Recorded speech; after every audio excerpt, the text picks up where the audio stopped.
From the following information, we are required to calculate profit and loss for the year ended 31st December 2001. The information given here is capital as on 1st January 2001. That means capital at the beginning of the year is given to us. Then capital as on 31st December 2001 is also given. It implies that capital at the end of the year is also given to us. So since both the capitals are given, we will not prepare opening statement of affairs or closing statement of affairs. Then drawings are given and capital introduced during the year is also given.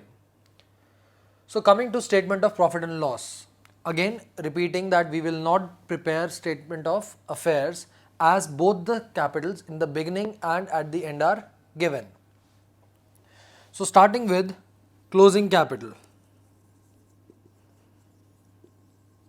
Closing capital, or we can write it as capital at the end, rupees 5 lakh as given in the question. To this amount we will add drawings made during the year.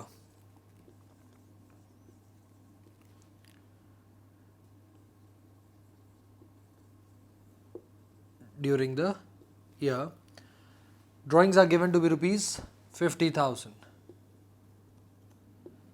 Adding this, the amount comes to 5,50,000. From this total, we will deduct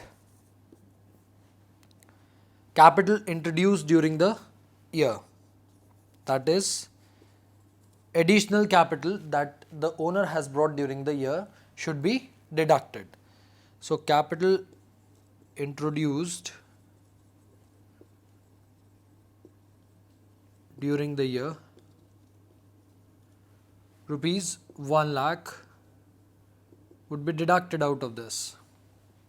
And besides this, opening capital, that is capital in the beginning of the year, would also be deducted.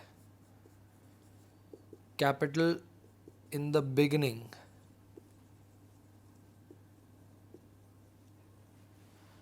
that is given to be rupees 3 lakhs.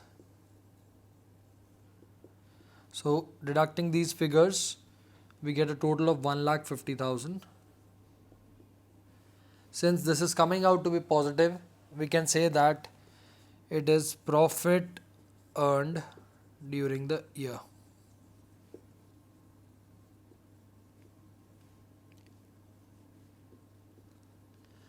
Had this figure been negative, we would have written loss incurred during the year.